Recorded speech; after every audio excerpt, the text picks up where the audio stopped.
Kitab Keluaran. Ini adalah kitab kedua dalam Perjanjian Lama. Kitab ini mengambil alur cerita dari kitab sebelumnya, yaitu Kejadian, yang berakhir dengan kisah cucu Abraham yakni Yakub, yang memimpin keluarga besarnya yang berjumlah 70 orang ke Mesir. Anak ke-11 Yakub yang bernama Yusuf telah diangkat sebagai pucuk pimpinan tertinggi kedua di Mesir. Dia telah menyelamatkan seluruh keluarganya dari bencana kelaparan.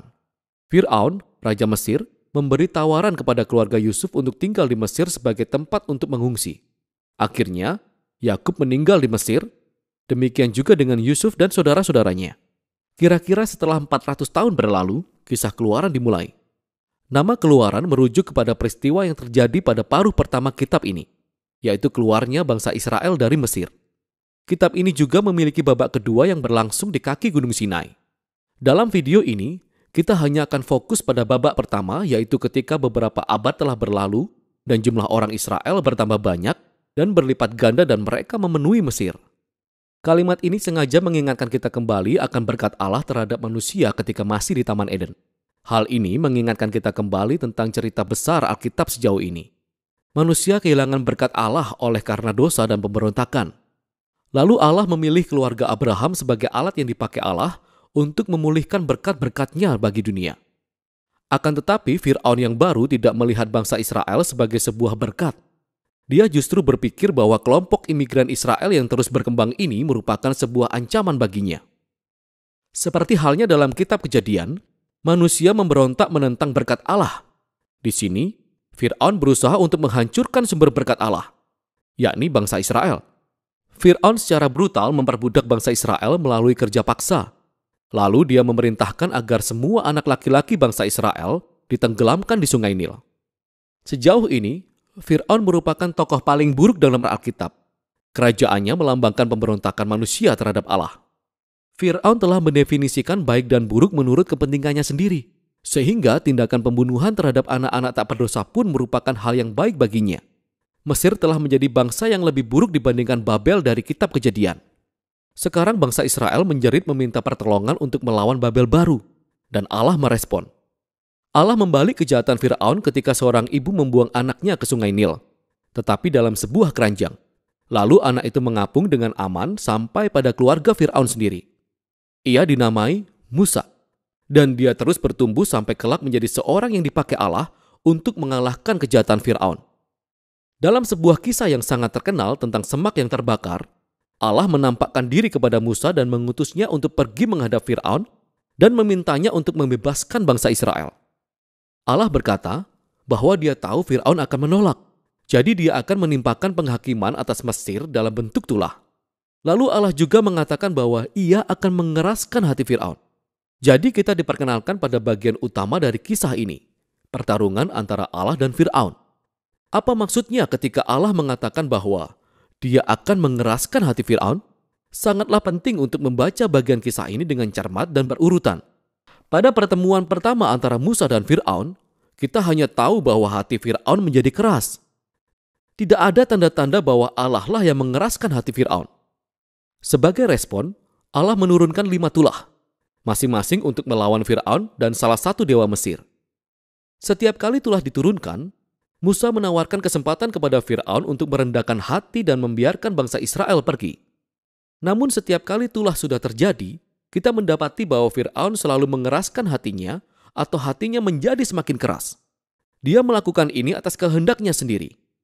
Baru kemudian ketika 5 tulah berikutnya diturunkan, kita mulai mendengar bahwa Allah lah yang mengeraskan hati Fir'aun.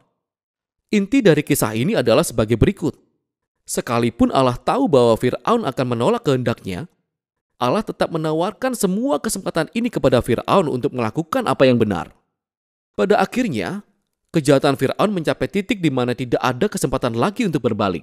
Maksud saya, bahkan penasihatnya pun berpikir bahwa Fir'aun telah kehilangan akal sehatnya. Pada saat inilah Allah mengambil kendali dan membelokkan kejahatan Fir'aun kepada tujuan penebusannya. Allah mengiring Fir'aun kepada kehancurannya sendiri ketika dia menyelamatkan umatnya.